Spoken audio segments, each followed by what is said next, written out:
The box contained only three things: a small notebook, a cassette tape, and a folded sheet of paper with symbols that did not belong to any language most people recognize. There were 37 lines of writing on that page.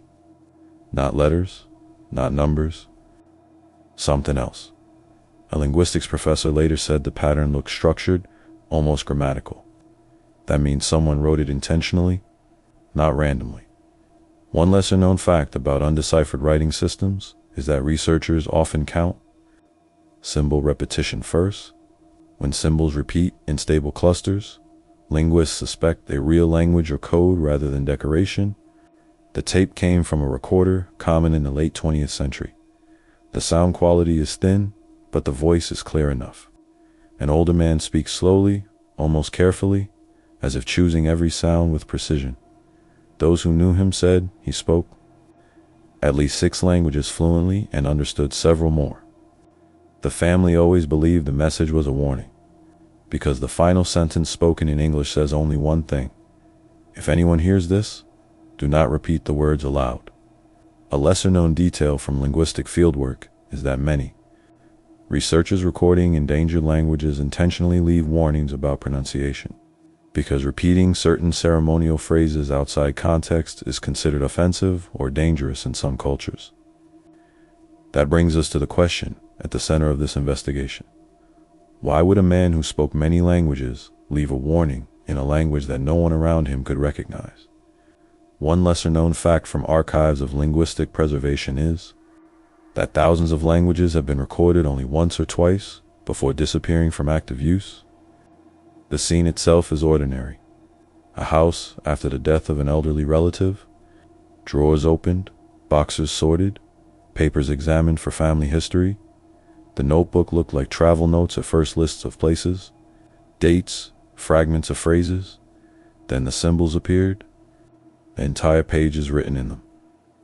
One lesser-known observation from field linguists is that people documenting rare languages often create personal shorthand alphabets to capture sounds that standard scripts cannot represent.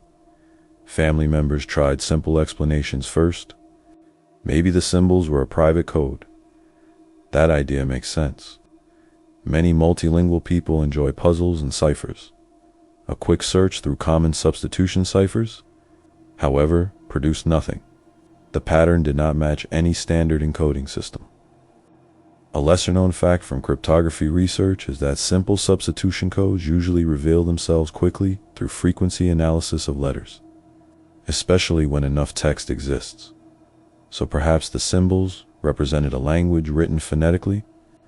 That possibility opened a much larger door. Across the world, there are thousands of languages, many rarely documented. Some have fewer than 100 speakers. A lesser-known statistic from linguistic surveys suggests that roughly half of the languages spoken in the 20th century may disappear during the 21st century. But the voice on the tape complicated that explanation. The grandfather did not merely read the symbols. He spoke in a flowing pattern of sounds that none of the family recognized. The rhythm resembled natural speech rather than deliberate decoding. It rose and fell like conversation. A lesser-known insight from acoustic analysis of speech is that natural languages display consistent timing patterns between syllables, something artificial codes often lack. So one possibility seemed obvious. The message was recorded in a rare language he learned somewhere. That explanation satisfied many people at first. The man had traveled widely during his life. He had worked in translation and occasionally assisted. Academic researchers dot old photographs show him standing beside field camps and remote villages. A lesser-known fact from linguistic anthropology is that independent translators sometimes participate in documentation of endangered languages without publishing their work publicly. Yet the problem remained. Experts who listened to the recording could not identify the language. Not one of them. One linguist described the sound pattern as familiar yet unplaceable. The phonemes individual speech sounds seemed drawn from several different language families. A lesser-known observation from comparative linguistics is that some languages share sounds even when they are geographically distant, which can make identification difficult from short recordings. So perhaps the message came from a language that simply vanished before documentation reached it. That idea is not impossible. Entire languages have disappeared with only fragments recorded, but something in the notebook contradicted that theory. Between the pages of symbols were notes written in English and Spanish. Small observations. Dates. One line read. Recording incomplete. Speaker refused repetition of final phrase. A lesser-known fact from field linguistics is that some ceremonial or sacred phrases are spoken only once during a recording session because repeating them is culturally restricted. Another note said, meaning tied to place. That line changed the direction of the investigation. If meaning depended on place, the language might be linked to geography rather than grammar alone. Some languages encode landscape directly in vocabulary directions tied to rivers, mountains, or prevailing winds. A lesser-known example from linguistic research shows that certain indigenous languages use cardinal directions instead of left and right, forcing speakers to remain constantly aware of orientation. The notebook contained coordinates besides several entries. Those coordinates led to remote regions across 3 continents. Each location corresponded to a place where small language communities once lived. One lesser-known fact from global linguistic mapping is that the highest concentration of distinct languages often occurs in mountainous or isolated regions where communities remain separated for long periods. The more the family studied the notebook, the clearer one pattern became. The grandfather had not been learning one language. He had been collecting fragments of many small phrases, pronunciations, cultural notes. It looked like the early stage of a comparative language project. A lesser-known practice among linguists is the creation of word lists from multiple languages to identify shared roots or historical connections. Yet the mysterious script did not match any of the languages listed in the notes, which raised another possibility. Maybe the script itself was not a language at all. Maybe it was a way to combine several languages into one system. A lesser-known technique used in linguistic reconstruction involves creating artificial notation systems that represent sounds from multiple languages simultaneously. The voice on the tape might not belong to a single language community. It might represent a constructed synthesis. But why would someone build such a thing merely to leave a warning? That question led to the first serious contradiction. The recording did not sound experimental. It sounded practiced. The speaker moved through the phrases with confidence. One lesser-known indicator of fluency is the absence of hesitation. Mark small pauses or filler sounds common when someone struggles with unfamiliar language. There were almost none. So the grandfather knew the language well. That meant it had existed long enough for him to practice it repeatedly. Another detail emerged during audio analysis. Several sounds resembled phonemes, common in languages of Central Asia. Others resembled tones from languages of Southeast Asia. A lesser-known fact from linguistic typology is that tone systems changes in pitch, altering word meaning appear, in about 40% of the world's languages, mixing tonal and non-tonal. Phonology inside one language would be unusual, but not impossible, which opened another theory. Perhaps the language was not natural at all. Perhaps it was designed. Artificial languages have existed for centuries. Some were created for philosophy, others for diplomacy or literature. A lesser known example is the language Volapük, developed in the 19th century as an attempt at universal communication before the rise of Esperanto. Yet artificial languages usually leave documentation. Grammar books, dictionaries, the notebook contained none of that. Instead, the symbols appeared almost like a phonetic map, shapes repeated with subtle variations. One linguist noticed something important. The script might represent sounds rather than words.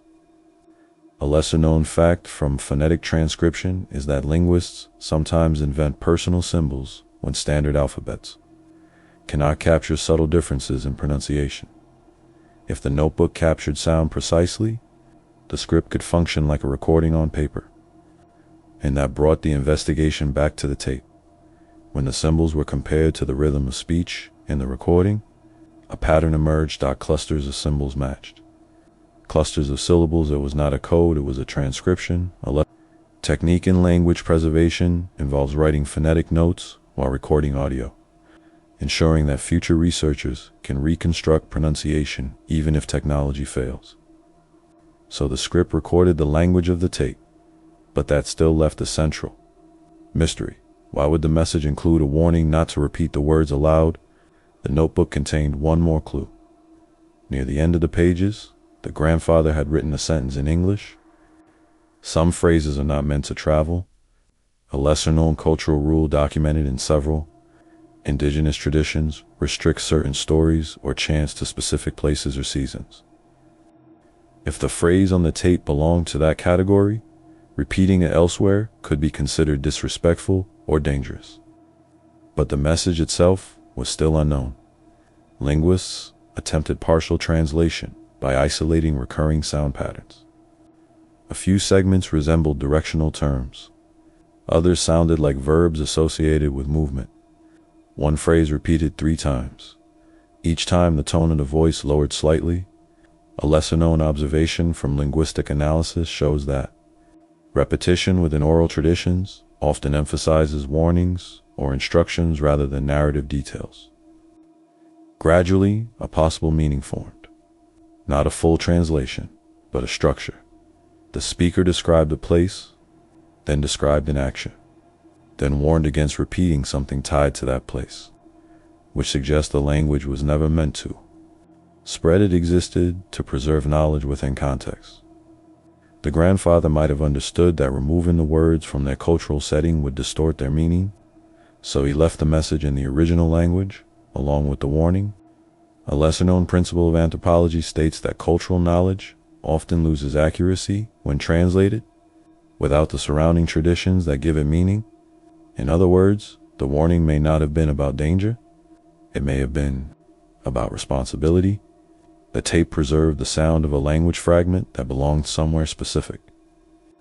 The notebook preserved the method used to capture it, and the final line spoken in English explained the boundary. Do not repeat the words aloud, not because they are mysterious, but because some knowledge was never meant to leave the place where it was spoken. That is the quiet conclusion of the investigation. The language itself may not be lost. It may still exist in the memory of a small community somewhere in the world. What the grandfather recorded was not ownership of that language, it was evidence of its existence. A final note in the notebook reads simply, recorded once. That is enough. A lesser-known fact from linguistic preservation work is that sometimes a single recording becomes the only surviving trace of an entire language. The tape sits silent now, stored carefully. The symbols remain on paper, and the warning stays exactly where he left it. Some words are not meant to travel. The first surprise did not come from the tape, it came from the handwriting. The notebook was not written in one continuous period of life. The ink changed, the paper changed. Even the style of writing shifted slightly over time. Some entries looked decades apart. A lesser-known detail of archival handwriting analysis is that changes in ink chemistry can sometimes help estimate when different sections of a notebook were written. That meant something important. The mysterious script had not been written in a single moment of inspiration. It had been built slowly over years, maybe over decades. The earliest pages contained ordinary language notes, words in French, short phrases in Arabic, a few lines in Russian. A lesser-known fact from language acquisition studies is that multilingual individuals often keep personal phrase books when traveling, because writing words by hand improves long-term memory of pronunciation. Then something changed. Roughly halfway through the notebook, the ordinary languages stopped appearing. Instead, the symbols began. The symbols were not random. They were arranged in rows, almost like phonetic charts. Some shapes repeated in pairs. Others appeared with small marks above them. A lesser-known observation from phonetic transcription systems is that diacritical marks, more lines or dots, are often used to represent tiny shifts in sound, such as tone, breath, or emphasis. That details suggested something subtle. The grandfather might not have invented the symbols from scratch. He might have been adapting a system used in linguistic research. Many field linguists develop quick notation styles when recording speech in remote areas, where formal transcription tools are unavailable. A lesser-known historical detail is that early 20th century linguists often carried small notebooks specifically for rapid phonetic sketches during interviews with speakers. One entry in the notebook contained a short English sentence beside the symbols. Speaker-insisted phrase cannot be translated directly. That line created a new possibility. Maybe the warning had nothing to do with danger. Maybe the phrase simply could not survive translation. A lesser-known fact from linguistic anthropology is that some words or expressions refer to cultural concepts that do not exist outside their original environment. For example, certain Arctic languages have terms describing specific kinds of sea ice that English cannot capture in a single word. If the recorded phrase belonged to that kind of vocabulary, translation could erase its meaning. But another entry in the notebook complicated things again. 3 pages later, the grandfather wrote something unusual. Language not isolated. Echoes elsewhere. A lesser-known discovery in comparative linguistics is that distant languages sometimes share structural similarities because of ancient migration patterns. That note suggested the language on the tape might belong to a larger family. But if that were true, why had no expert recognized it? Linguists who studied the recording reported something strange. The phonetic patterns seemed partially familiar, yet they did not align completely with any known language family. A lesser-known fact from speech analysis is that a short recording can hide crucial features of a language, making classification extremely difficult. Some languages require hundreds of words before patterns become clear. The tape contained only a few minutes of speech. So, the investigation turned to geography. The coordinates written in the notebook pointed toward regions with high linguistic diversity. Mountain ranges, dense forests, remote valleys. A lesser-known statistic from global language. Research shows that mountainous terrain often supports the survival of many small languages because communities remain separated by physical barriers. One location stood out more than the others. A cluster of coordinates deep within a region known for extreme language density. Researchers have documented hundreds of languages there within relatively small areas. A lesser-known example from linguistic surveys is the island of New Guinea, where more than 800 languages are spoken, but the coordinates in the notebook did not match New Guinea. They pointed somewhere else, at a place where languages have disappeared quietly over the last century. Records of some communities remain incomplete. One note in the notebook read, "Last fluent speaker elderly." That line matters. When the final fluent speaker of a language dies, the language itself can vanish. A lesser-known fact from linguistic preservation work is that some languages have disappeared even after partial recording, because grammar and context were never fully documented. If the grandfather recorded one of those languages near its end, the tape might represent something extremely rare, a voice from a language that no longer exists in daily life. Yet the warning on the tape still needed explanation. Why caution people not to repeat the words aloud? A clue appeared in the rhythm of the speech. When the recording was slowed and analyzed, the tone of voice changed slightly during the final phrase. The speaker's pace slowed. Almost ceremonial. A Lesser-known observation from ethnographic recordings is that ritual speech often uses a different rhythm from everyday conversation. That rhythm may signal that the phrase carries cultural significance, perhaps the warning related to ritual context. Some phrases in traditional cultures are meant to be spoken only during specific events: a ceremony, a seasonal gathering, a memorial. A lesser-known example from anthropology describes ceremonial songs that are considered inappropriate if performed outside the place where they originated. If the tape captured such a phrase, repeating it casually could violate cultural boundaries. That interpretation fits with another note in the notebook: permission granted to record, not to distribute. Those words suggest a relationship of trust between the grandfather and the original speaker. He was allowed to document the language, but not to spread certain elements freely. A lesser-known ethical rule in modern linguistic research requires scholars to respect restrictions placed by communities on recordings or sacred language. The grandfather may have been following that principle long before it became formal policy. Still, the existence of the tape raises one more question. If the phrase could not be repeated, why record it at all? The answer may lie in the purpose of preservation. Linguists often record endangered languages so that future generations of the community can reclaim them. A lesser-known statistic from language revitalization projects shows that archived recordings sometimes become the foundation for rebuilding languages that had nearly disappeared.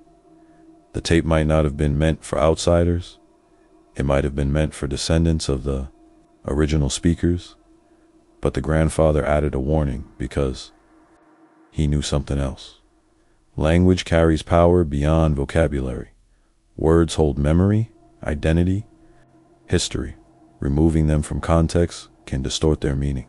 A lesser-known insight from cultural linguistics is that certain phrases function as keys to stories or traditions that cannot be understood alone without the story.